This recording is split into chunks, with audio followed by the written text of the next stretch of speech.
My Cognitive Rebirth After Stroke, A Journey of Neuroplasticity and Lifelong Learning, number 1416, November 1, 2025, Gerald C.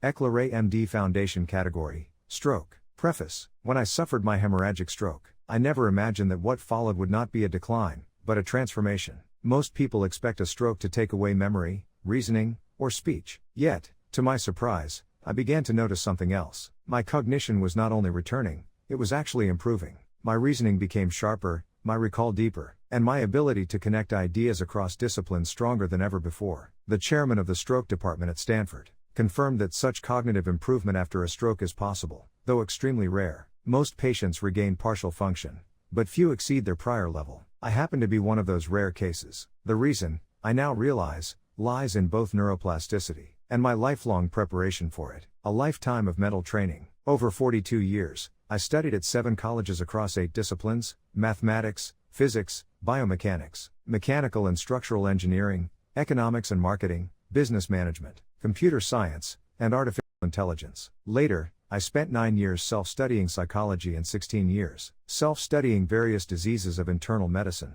Each discipline built new mental circuits, trained different analytical muscles, and strengthened my ability to connect ideas and recognize patterns. In a way, I had been unknowingly conditioning my brain for curiosity and resilience, long before I ever realized I would need them. That lifelong intellectual exercise created what I now call cognitive redundancy. Cognitive redundancy means having multiple mental pathways, or alternative thought routes that can perform the same or similar functions in the brain. In simple terms, it means the brain has backup circuits. If one neural pathway becomes weak or damaged, for example, after a stroke, with aging, or during fatigue, another pathway can take over and maintain performance. This concept is similar to engineering redundancy. Just as airplanes or computers have backup systems for safety, the brain can develop parallel circuits through learning, experience, and what neuroscience calls neuroplasticity. People who pursue diverse studies, complex reasoning, and lifelong learning, as I have, tend to build strong cognitive redundancy. This enhances adaptability and creativity, while protecting cognitive function against decline or injury, such as stroke. Over the years, I unknowingly built a vast network of alternative pathways for reasoning, memory, and creativity. When my stroke disrupted part of my brain,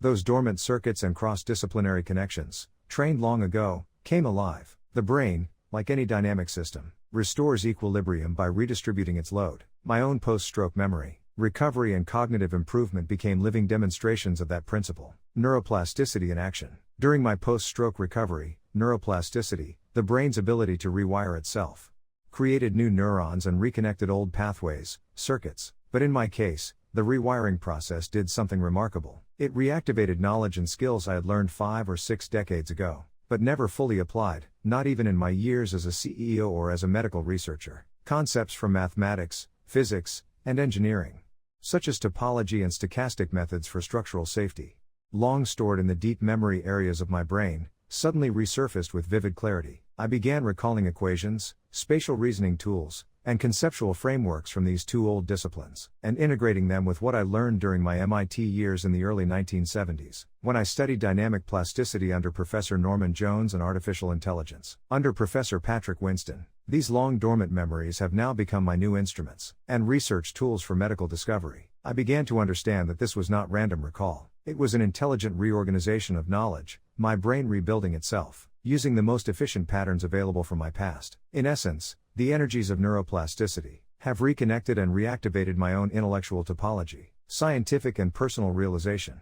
This experience has given me first-hand insight into how the human brain follows the same viscoplastic energy principles that I apply in my medical research. The stroke acted as a massive impact load on my cerebral neural structure, and through viscoplastic energy redistribution and internal geometric reorganization, my brain established a new equilibrium. Much like how materials under viscoplastic deformation dissipate stress to regain stability, the same applies to topological data analysis, TDA. My post-stroke neural geometry contracted into a smaller, denser, and more stable shape. Less chaotic, more efficient. In practical terms, that meant fewer scattered thoughts, faster comprehension, and clearer reasoning. My mind had become both simpler and stronger, mirroring my own principle that energy dissipation and geometric contraction represent biological stabilization. This realization helped me connect the energy of VMT and the geometry of TDA, not only in my research work but within my brain. My recovery was not just medical, it was a living example of the very systems I had been modeling for years. Lessons and values. 1. Lifelong learning builds cognitive capital. Every field I studied became an investment in my mental adaptability. Knowledge across disciplines built resilience that medicine alone could not have given me. 2. Neuroplasticity rewards curiosity and structure. My brain did not rebuild randomly. It reorganized around patterns of order and purpose that had been reinforced for decades, through disciplined training and thinking. 3. Suffering can trigger growth. Pain and adversity from stroke forced my brain to evolve. The process was demanding, but it uncovered hidden strengths I never knew I had. 4. Mind and body obey the same physical laws. My recovery is not a miracle beyond science. It is a living demonstration of dynamic systems theory in human form. The same laws of energy balance, geometric adaptability, and equilibrium restoration that govern steel structures also govern human neurons. A higher plateau. After the stroke, my research quality rose to another plateau. My ideas became more focused, and my writing gained both clarity and depth. I now see patterns that once took weeks to recognize within hours. The integration of VMT and TDA, once theoretical, now feels intuitive and alive. When I analyze medical data today, I can sense the underlying rhythm of the biomedical system, almost as if my brain operates in synchronization with the mathematical and physical models I created. This level of insight is not just a gift of stroke recovery, but the result of a lifetime of intellectual persistence, and an unwavering belief that the human mind can rebuild itself. Reflection. I used to think that intelligence peaked in youth and declined with age. Now I know that wisdom and cognition can evolve together. Especially when the mind is trained, disciplined, and fueled by purpose. My stroke did not end my research career, it redefined it. Neuroplasticity gave me a second chance to use everything I had ever learned, across every field, in the service of understanding life, health, and disease. My life after stroke proves a principle I have long taught through my GH method. Systems, whether mechanical, biomedical, or cognitive, are capable of transformation when subjected to stress.